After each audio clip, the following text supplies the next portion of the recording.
Welcome to the Terrible Podcast with your hosts, sports journalist David Todd, and from SteelersDepot.com, Dave Bryan. Just a couple of Daves, chillin', talking Steelers.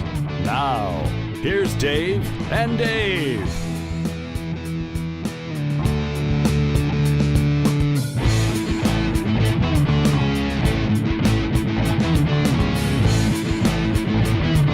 Welcome to the Terrible Podcast with Dave and Dave. He's Dave Bryan of SteelersDepot.com, the place to get your latest and greatest Steelers information. And I'm David Todd. It's Season 9, Episode 5. And Dave, it's Steeler football week. Steelers will be playing football in 3 days. Isn't that hard to believe? And isn't it a welcome sight? And, they just wrapped up their 10th training camp practice on Sunday.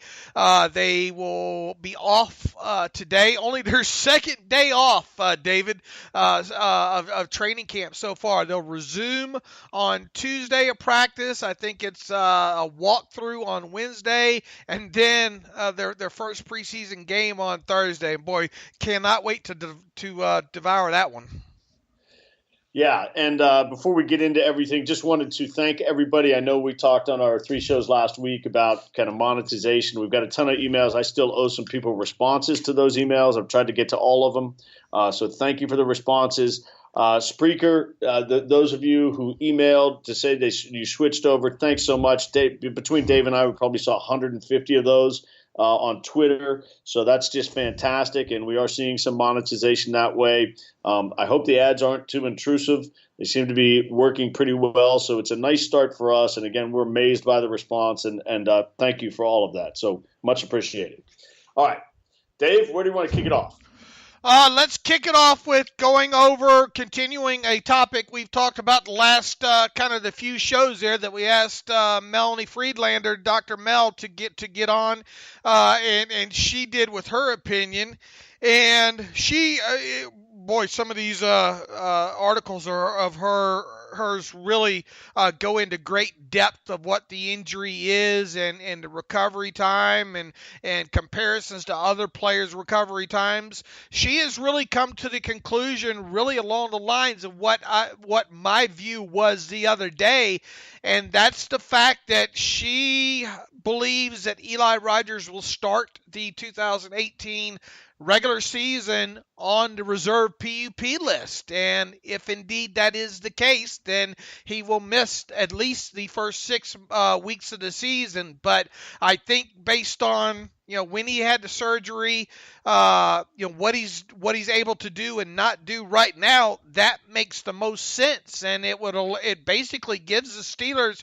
or would give the Steelers, an experienced guy, a guy that doesn't have to be on their initial 53. It just makes a lot of sense to go that way.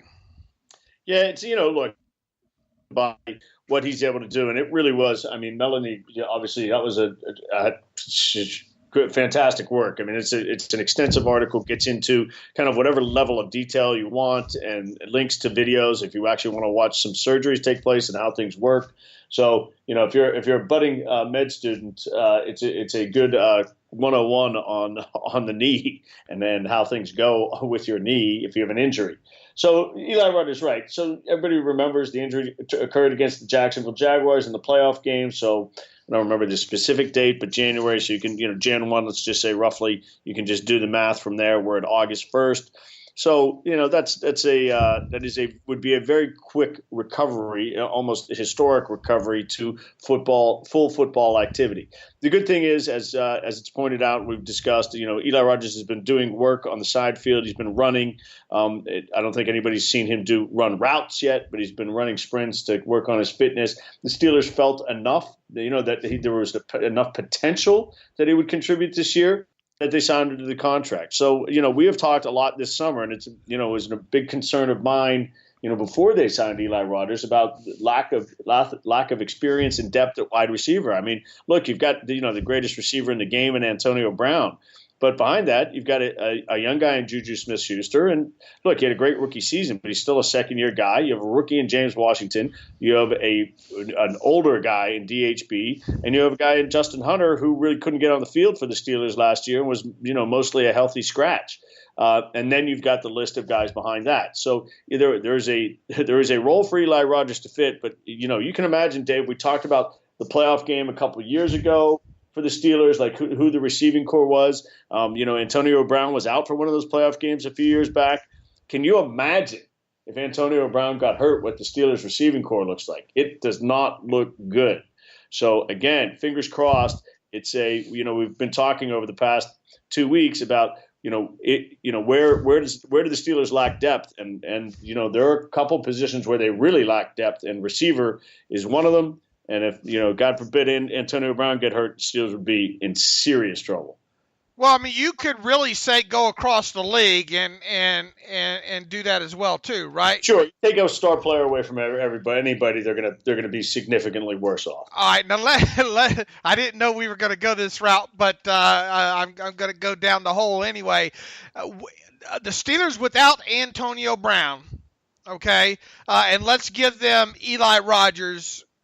In his place. Is that unit currently better than what the New England Patriots have, minus Julian Edelman? The Patriots, as they have over the past, really, the last 5, 7 years, 9 years, 10 years, I mean, they are more than willing to throw guys at the problem. Guys who, veteran guys, guys who maybe, are coming off a bad season and are out there, trade for guys who maybe they think have potential. I mean, it goes all the way back to Randy Moss. If you want to get back to, a 4th-round pick for Randy Moss is one of the all-time great trades in NFL history. Let me read off some of these names. Let me answer it this way. If you equate Gronk with AB, meaning they're the most dominant at their position and game-changing type players, would you rather have the rest of the guys on the Patriots or the rest of the guys on the Steelers? I think today you take the rest of the guys on the Patriots. All right, and those rest of the guys are, let's just go over their wide receivers. Julian Edelman, Chris Hogan, Philip Dorsett, Matthew Slater, Malcolm Mitchell, but he's dinged up, right? And he just can't stay on the field. They just signed Eric Decker, Kenny Britt. And those two guys are the perfect example of guys who have done big things in the NFL. Britt maybe never reached the upside that people expected, and still could be useful guys. Cordarrelle Patterson. Good God, they have all those guys in camp again? That's 10 right there. Yeah, but none of these guys ever – they're not going to keep all of them. They can't. Oh, of course, you're not going to keep 10 receivers. Of course not. But, that's the point is, okay, so who do the Steelers have in camp? Justin Hunter, DHB, and a guy who was a great rookie and another guy who's a rookie. Slater's he's as good or better special teams player than DHB. I don't know. I would like to see. I wouldn't mind to see the Steelers bring Eric Decker to camp with if Eli Rogers is going to be on PUP list for 6 weeks. Yeah. No downside. I think Decker's best days are behind him. Oh, of course they are. They're behind him, but it doesn't mean he might not be better than DHB or Justin Hunter. Do you disagree? Do you think the Steelers unit is better after you take out AB and Gronk? Dorsett, he's an also ran. Slater's just he's the equivalent of DHB. Decker's seen his best days. Kenny Britt, I was never a huge fan of his, and Cordarrelle Patterson. You better have a well illustrated coloring book to show him plays. But am I able to include Edelman and Hogan? Okay, am I able to include AB? Well, look, let's take their top 3 healthy. Okay, then let's go that way. Julian Edelman, Chris Hogan, and who do you want to put as their number 3 wide receiver? Decker or Dorsett or Britt? Yeah, okay, pick one. Doesn't matter to me. They're all, who knows? Okay, and then we'll compare them to the Steelers' top 3 of Antonio Brown, Juju, and let's go ahead and say the number 3 right now is Justin Hunter, because we think Washington's going to get there, but just for so it's a clear win for the Steelers at 1. It's probably I don't know, maybe a slight win for the Steelers at 2, but I'm sure that people in New England would argue the other way. And it's a clear win, but of much lower importance for the Patriots at 3. And then if you throw the 2 tight ends in, it's a massive win for the Patriots. Yeah, look, obviously Gronkowski, you're going to take him over anything the Steelers have. You mean the 2 tight ends, 1 each from the Steelers and the Patriots, right? Yeah, one each. Yeah. All right. Yeah. I guess we need to get back to the original. Yeah. Well, look, wide receiver depth is, as you say. Look, the one thing is, if the Patriots were to lose Gronk, that's irreplaceable. The thing is, the rest of Antonio Brown's a unique guy, so we'll see how it goes. And then you could argue that Le'Veon Bell as a receiving back is better than what anybody the Patriots are going to toss out there. So. All right, let's move this way with it now. Let's assume Eli Rogers does start on reserve PUP. Are you only keeping 5 other receivers on your 53, or look? Yes. I'm not going to 6. I'm not going to 6 just to go to 6. Yep. I would agree. And unless Quadri Henderson gets a spot because he impresses in the return game, then okay, But I don't really. Maybe you don't even count him as a receiver. You just say he's a specialist. But whatever, he would be the exception to that answer for me. Yeah, and this conversation Alex and I had last night, stemming off of Mel's article as well too, is that's why I think that right now you have to have a guy like either Tucker or Damon Patterson really make an impact on special teams, because you're just not going to keep a 6th. And I've come to accept now that Justin Hunter's probably going to make this 53 now. Really. Who would you have that would potentially beat him out, even though he doesn't play special teams? You have to have somebody that can serve as that Z that you have somewhat level of confidence in, and to go along with Washington. DHB is a guy that you can really move around if you needed to. So. I've become resigned to the fact that Justin Hunter is probably going to make this team, and if so, if your 5 are AB, Juju, Hunter, Washington, and DHB, do you really need a 6th? No, look, they're going to have a guy on the practice squad, whether it's Tucker or Griffey or pick the guy, pick the flavor of the month. There'll be a guy there, but it's DHB, Hunter couldn't get a jersey last year, and DHB is a special teams guy. So, the receiving core, is whether or not you think Martavis Bryant's going to get his act together in Oakland or not, the receiving core is coming in weaker than last year. Yeah, look, I think Washington's going to be able to help right from the start, but until he does, And then Juju, you had, I know a lot of people right now are worrying that he might backslide, but until he does, I don't have any. Guy runs a couple bad routes in practice on a Saturday or Sunday, whatever. Come on, it happens. He's a second-year guy. Yeah, he's 20, whatever it is. He's 20 years old or 21 years old. Look, he proved he could play last year. He's not going to be perfect in camp. People getting fired up about that stuff is just ridiculous.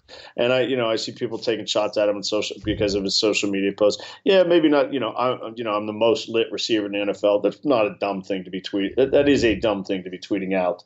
Saying you're the most anything in the NFL is a dumb thing to tweet out. But come on. If you're gonna love 99% of the tweets and the posts, and he has a dumb one now and then, you can live with it. He's still a kid. He's going to be a kid, right? Am I the most lit Steelers podcaster? I think so. I think so too. All right, talk about. Let's just while we're on that, let's just run down any injuries. I know you and Alex talk about this every show, but do any of the injuries anything bother you or worried about? Vance McDonald, TJ. Boy, we could make a special edition show out of this right now with you, as long as this thing is overall. I'm not worried about the list, but Mike Tomlin.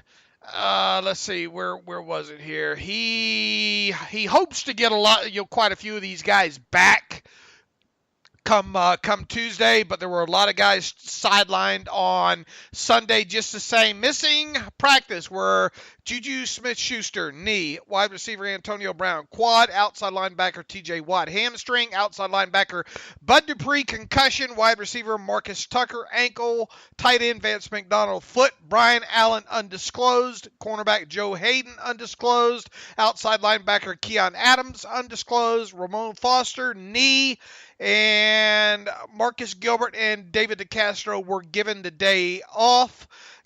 Mike Tomlin says, guys, still sorting through some day-to-day injuries. Nothing is new on that front. I anticipate us getting a number of these guys back on Tuesday. So we'll wait and see which guys they get back on Tuesday. Yeah. Okay. So we're not going to get, there's not going to be a lot of info this week. Obviously, the Steelers off today.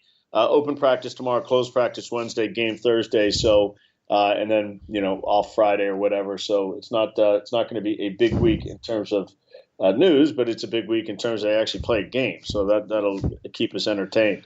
Dave, for me, kind of the thing that stuck out over the past, I think since we talked on Friday, we got early, look, I said at the start of camp when they, Martavis was running in the OTAs and mini camps with the ones, and then started the first practices here with the ones. I said, it's not a big deal. Let's see what happens kind of 7 to 10 days in. We're 7 to 10 days in, and it seems to have flipped with Bostic taking most of the reps with the ones. It doesn't surprise me. The other way would have surprised me greatly. But just kind of the nature of doing business, you give the nod to the veteran. He gets the first opportunity, and I don't think Martavis necessarily lost the opportunity. You're just giving Bostic the chance to get familiar with everything and then moved him into that role. Not surprised one bit.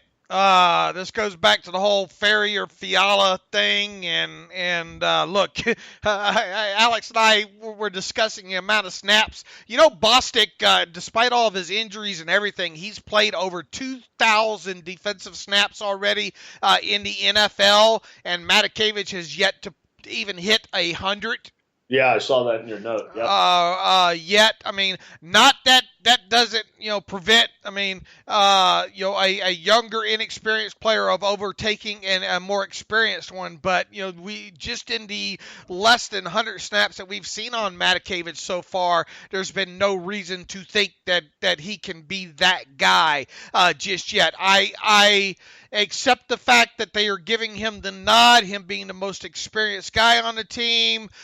You let that guy run out there first, per se, to give him the chance. But when you look at Bostic's background, you look at what he was signed for, when he was brought in, all this points to the arrow of him being that guy. And you go back to even this past weekend, some of the interviews that Mike Tomlin and Kevin Colbert gave to Sirius Satellite Radio. And then you stack that on to Mike Pizzuta talking or reporting that Bostic started every 11-on-11 period next to Vince Williams in the first team defense for the third consecutive practice. I think that was on Friday night.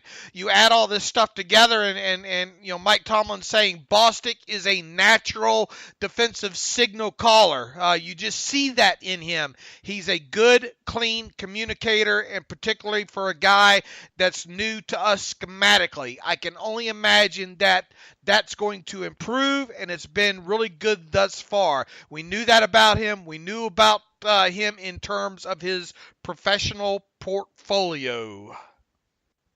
Yeah, all very positive things. When your coach and GM are saying positive things about you, 10 days in with your new organization, and the first real work you're doing, that's a good sign. And all this is, this is the reason they signed Bostic. Kevin, like they say, talked about when they when he came out of Florida. The guy's been around the league a bit. He talked about, learning a bunch of different defenses on the fly. It was interesting what he said about being with Indy last year, kind of lacking in personnel. They had to really scheme differently than they might otherwise to get pressure and do things. And when you're basically the quarterback of the defense and you're scheming a lot of different things, you got to be a reasonably smart guy. And so now stuff should be very easy for him.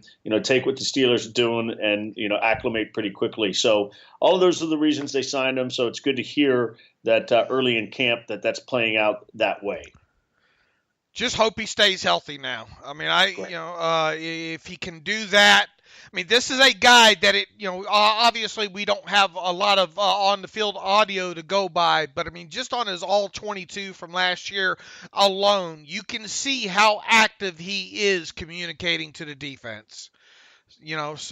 Tapping defensive linemen, on the rumps and getting them to move, and a lot of pointing. I mean, it really does show up on the all 22 with him. And I thought it was interesting, some of the things that he told Pat Kerwin and Jim Miller, like you said about the defensive fronts that he's been in. He's been in a Tampa 2. He's been in a Bear front in New England. He's played in the big quads at Detroit, even though he never played a full season there. He was with them that one off season before he got hurt, which, by the way, he suffered that injury against the Steelers in that training camp practice. The two had against each other, and then back in Indianapolis doing what he did in college. So this guy came out of Florida as a smart guy. You have to think he's already seen a lot of it already. So, and they pretty much at Indy told him, look, you're out there, we're not. So that's kind of what the Steelers need at times out there, because, well, Lord knows their coaches we heard James saying, we don't know how much this has happened, but the Steelers have double called defenses in the past and that kind of thing. If they can help, how many big plays, it's going to be hard to quantify because we don't actually know what happens play to play, what did or didn't happen communication-wise. But, boy, if they can sew up some of this, and if some of that miscommunication led to, 5 explosive plays with 2 of them being touchdowns, I'm just throwing out a number there. And if you can get significantly better in those situations, and then on top of that, Bostic is pretty good against the run, and you can prevent yourself from getting gashed in certain games like, against the Jacksonville Jaguars, all that's going to add up. No doubt. I mean, look, that's why they didn't choose to have Ryan Shazier not there. They chose to have Mike Mitchell not there, and they have to have somebody come in and do that. And it's, you have a more cerebral guy who can still do the jobs that you ask. Well, you're only going to be better. So, that is, we've talked about it has been a sticking point over the past couple of years. You go back to, week 1, the game up in New England a couple of years ago when, Gronk standing uncovered in the end zone. And you got in the playoff game, Hogan standing uncovered in the end zone. I mean, it's like, look, every defense is going to make some mistakes, but you can't make egregious mistakes, particularly in the back end, because they lead to touchdowns. And so Boston will be a part of that, and obviously they think Morgan Burnett will be a part of that as well.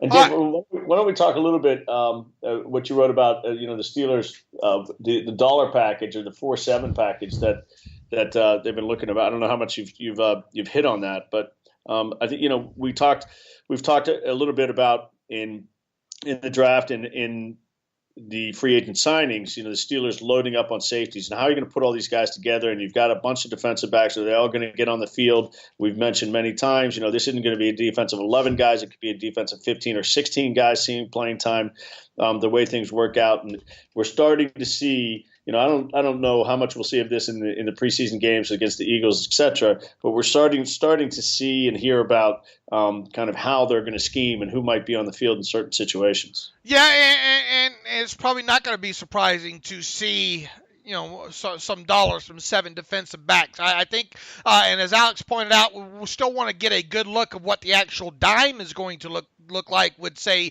the 6 defensive backs on the field. the question there is, is it who comes off, Sutton or Edmonds? I would think it would be Edmonds initially, but we'll see how that plays out. Well, I think you can do a lot of different things there, and that's one thing that you and I and myself and Alex have talked about for several weeks now is you have the potential to have, either Sutton, either Edmonds, Hilton, you've got such a different variety of guys there. Now, obviously, Hilton's probably going to be the less likely to come off in several situations there. I mean, he's going to be out there probably in your nickel. If he ever comes off with 5 DBs on the field. Well, it might be a time where you want to go a little bit larger, Well, I'll tell you what it was. I'll tell you the Hilton did a lot of things well last year, but one of the things I think was unexpected was what a good blitzer he was. Yeah, and you're going to see that again, obviously, with him in certain situations. Look, in this 2-2-7, you're probably going to see that more in 2nd and 8, 3rd and 8, or longer, or 2-minute situations such as that. You've got to be able to have the athleticism out there to defend against 3 and 4 wide receivers, but on the flip side, be able to stop the run in those situations. So, who's going to come off? Is it going to be a Vince Williams? Yes. The 2 inside guys are coming off.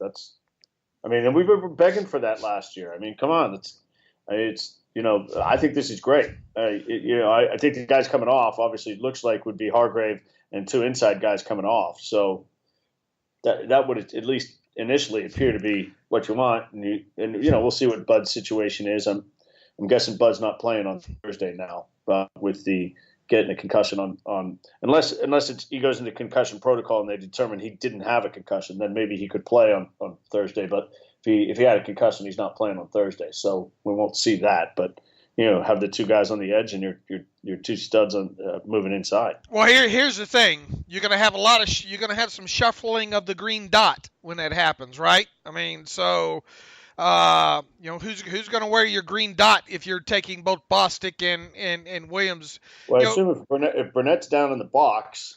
Well, but he'd be the obvious guy, But you can't have 2 guys running around with that green dot either, so on the field. Turn one on and one off, right? I mean, it's not. Right, you're going to have switching helmets on top of that. And do you actually switch it or you just turn it off? Yeah, that's a good question for the NFL. I thought the helmet has to be signified with the green dot. Okay, that's a good question. I mean, I'm sure they have made it so that if your guy comes off the field, if your guy comes off the field, another guy on the defense doesn't have to run to the sideline and grab a different helmet and put it on. I mean, that would be the dumbest thing. No, it doesn't mean that's not the case, but it would seem to be in today's day and age. You just got to be able to turn something on and turn something off. I mean, that would make no sense to me. That's going to be a good. My understanding is only the helmets with the green dots have the mechanism in them. I might be wrong. I mean, it'd be something good to find out, right? Yeah.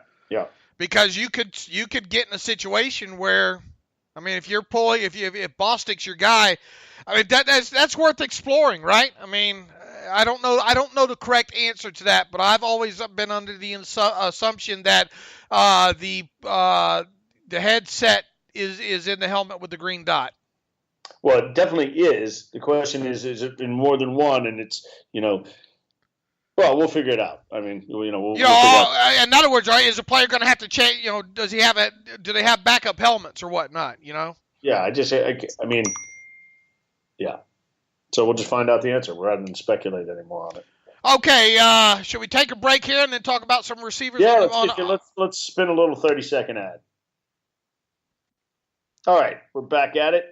And let's talk some wide receivers in different places. Let's first start with Martavis Bryant in Oakland and some of those comments Jon Gruden made the other day there. It doesn't sound like Jon Gruden's been overly pleased just yet with Martavis Bryant. Bryant's evidently missed some practices with an illness, whatever that is, probably related maybe to his rehab or whatnot. Now, he did miss some practices being sick with the Steelers before too, and in fact go all the way back to his rookie season.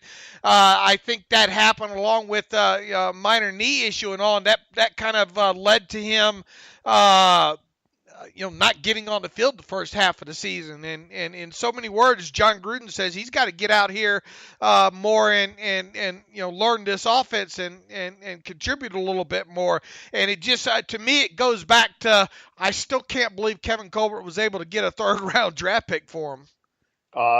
Yes. And, we talked about that at the time, right after the draft. We've talked about it, along the way. Martavis not walking in and lighting the world on fire in, I used to remember, Thousand Oaks? Thousand Oaks is where the Cowboys used to practice. Where are the Raiders? I can't even remember where they are these days. But anyway, not lighting the world on fire is no surprise. I mean, the surprise would have been he came in and everything went swimmingly and they think he could be a number one receiver and life is great and he and Carr are getting along great. Didn't happen. So it looks even smarter if you want to evaluate anything after 10 days. Now, Chucky's, going to lighten a fire under him. There's no surprise there. He's new. Jon Gruden hadn't been on the field as a coach in 10 years. So, you come in and he's trying to acclimate himself. I mean, the game is different than it was 10 years ago. He certainly is on top of the game. He knows everything that's going on. He's been intimately involved every step of the way. So it's not he's out of touch with the game, but he hasn't coached, 90 guys in a long time, and he's got to, get back into the feel for that. And I'm sure he is a charismatic personality, and this is, he's sending a little bit of a message to Martavis Bryant that it's showtime, and as he said, it doesn't matter how you got here or what it took, the best players are going to play, and if you're a player, particularly if you're a player trying to make the team, that's all you want to hear. You want to know that you have an opportunity. If you go out and perform, you have an opportunity. And that's what sports is. That's what I've said all along. What always captivated me about sports, about playing sports, and about watching sports and covering sports is it is as close as we get, I think, in society to a true meritocracy because people want to win, and they're going to put the best people out there. So we'll see how it goes. They have training camp in kind of your home away from home, David. I envision Napa Valley, right? I mean, Napa Valley. Man, I wonder where in Napa Valley that is. Are you one of those wine people? I'll have a little wine. I dated a woman in San Francisco way back when, so I commuted to San Francisco, for a couple of years, which is that's not an easy thing to do. But we got up to Napa once or twice. Beautiful area. So, MD 2020, that's not wine, right? Wow, fortified wine. Night train? Yeah, right. That's the only kind of stuff I grew up on.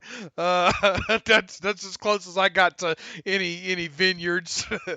Okay, differences between Jon Gruden and Mike Tomlin. Yeah,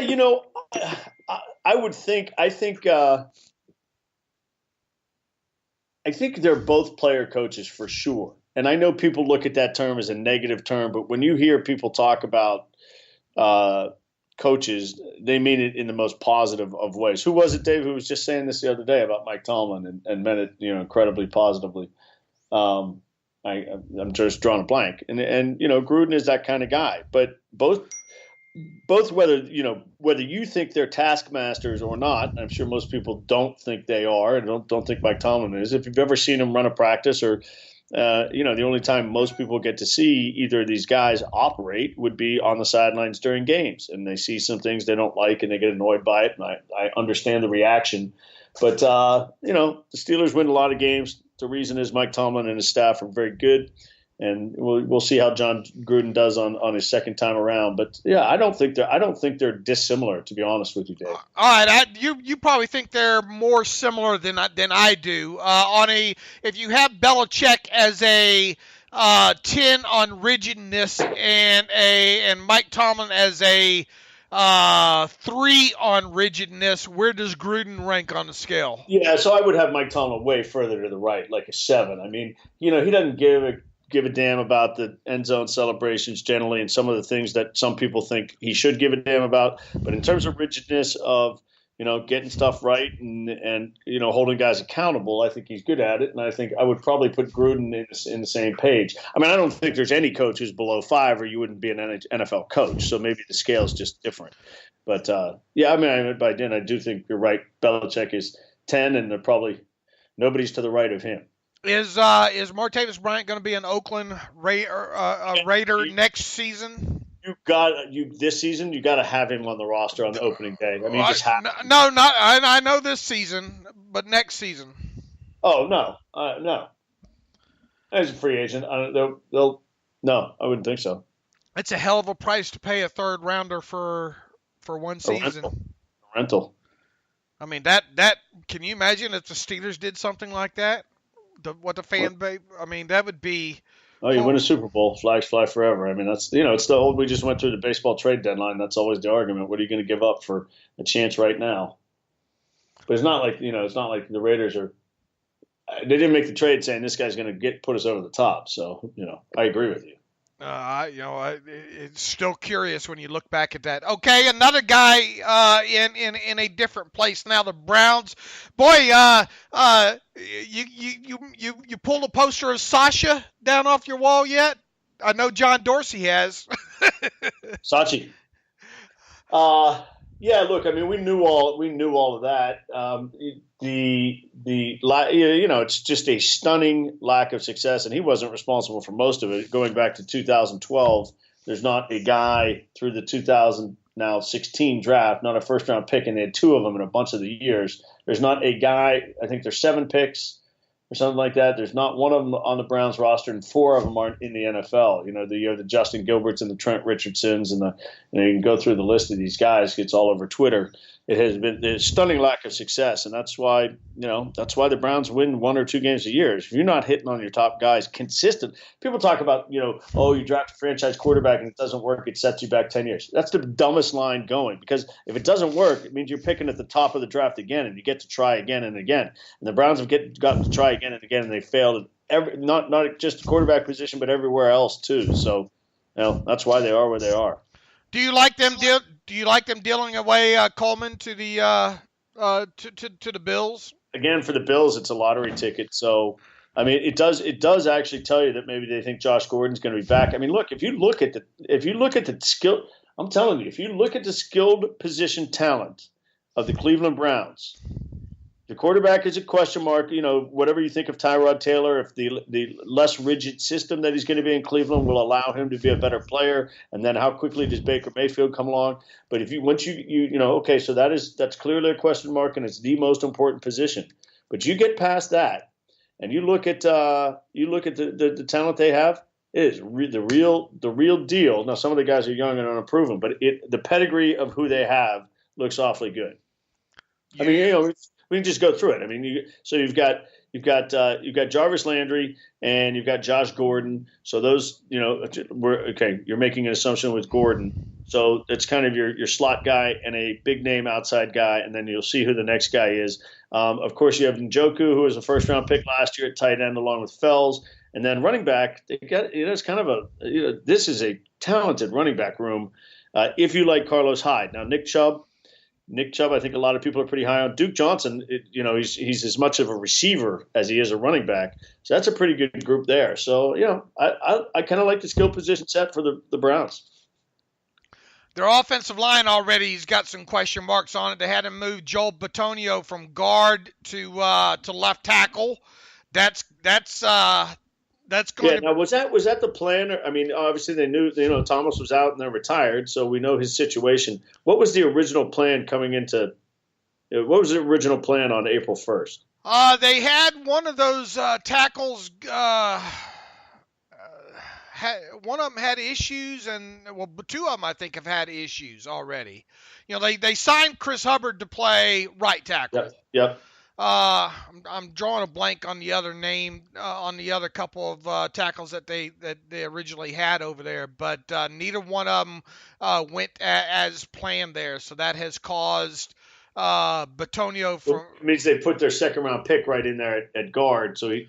Greg Robinson was one of them, right? And yeah. he's just. I mean that's not going to work out. I don't even think he's on the roster. I think he is still, right? Or is he on a list of something? I haven't looked at their stuff in a little while here, but let me scroll down and see if they have their NFIs or whatnot.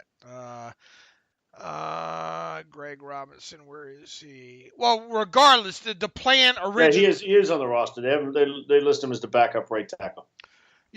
Regardless, the original plan wasn't. You had to think it wasn't for Batonio to shift to left. No, that was not the original plan, correct. To left tackle. So, I mean, that's something that's going to be fun to watch happen here. Now, you got a guy in Chris Hubbard coming in at right tackle, and yeah, Steeler fans, we know all about him, but is he a guy that's going to be able to, I mean, is he going to be a bona fide starting right tackle in the league? We're going to find out.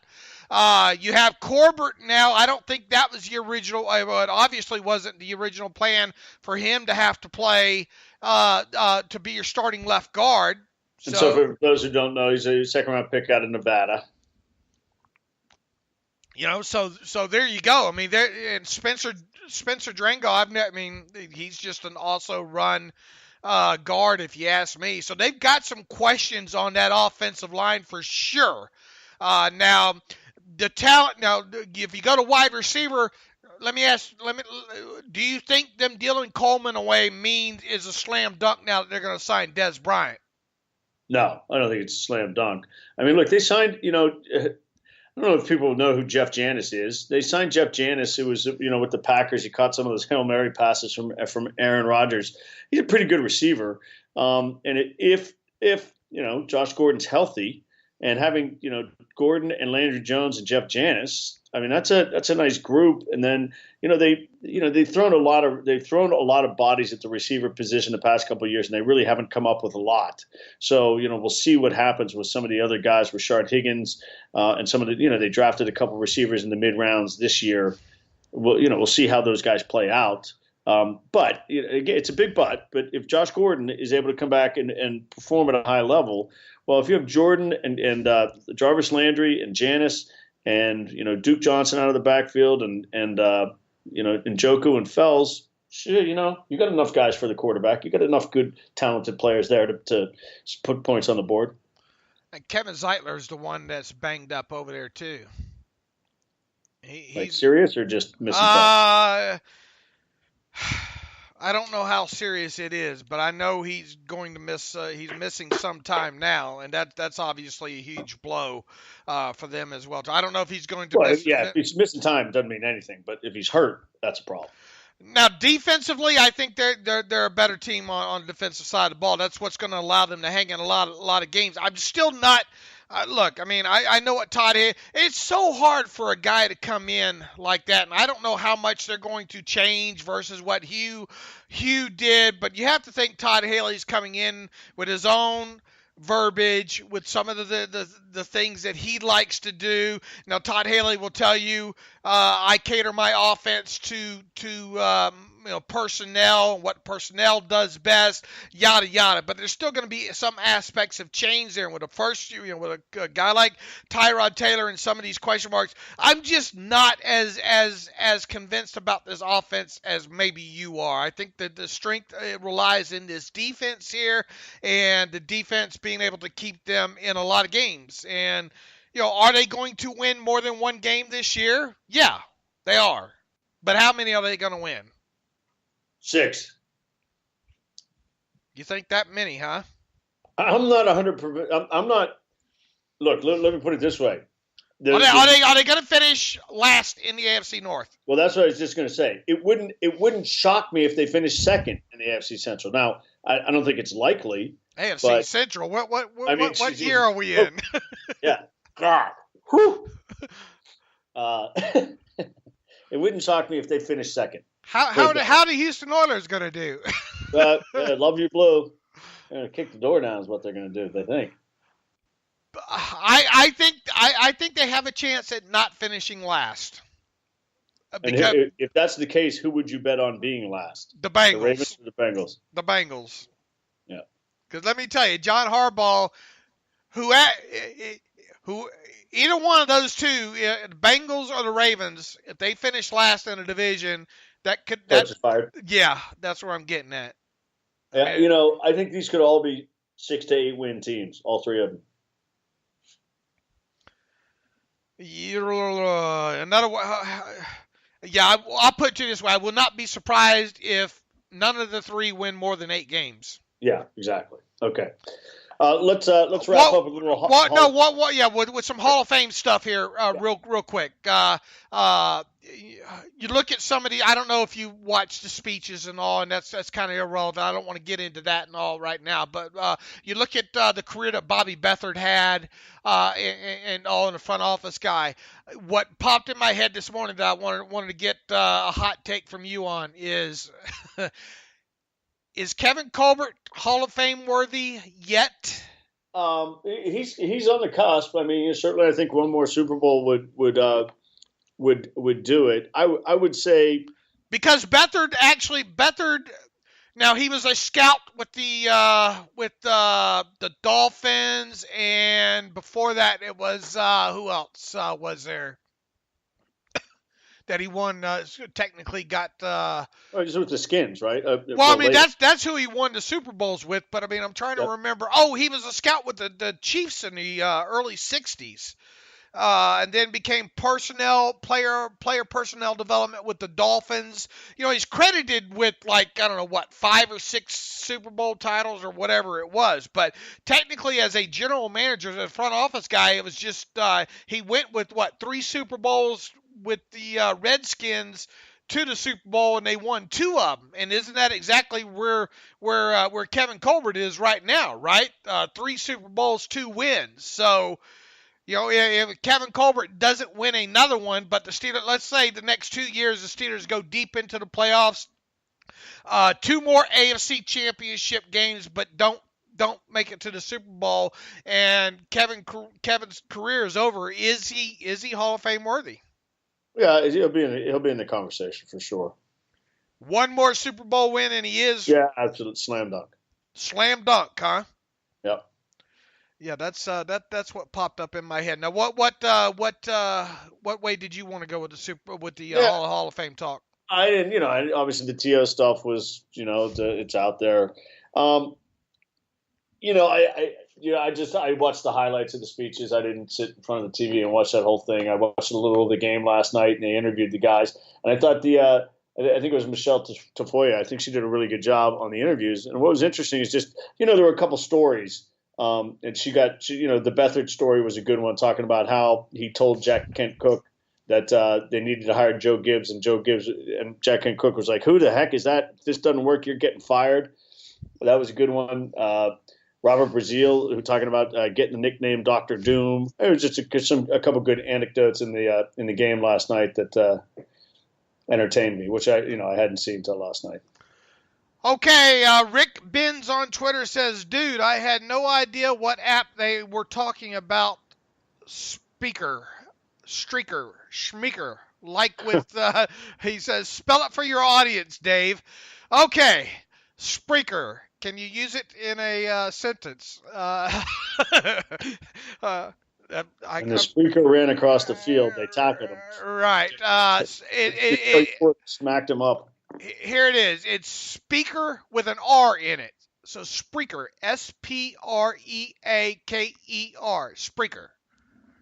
That's my spelling bee for the day. But that's what it is. But yeah, we're still getting people showing up on Twitter announcing that they're switching to that app, and we certainly do appreciate that. I think that's about all the topics we wanted to hit on today, David. Let us know, listeners, what you think about Kevin Colbert. Is Kevin Colbert right now, is he in Hall of Fame consideration as a front office guy, or does he need one more or 2 more Super Bowls in order to get there? You can send that to theterriblepodcast@gmail.com.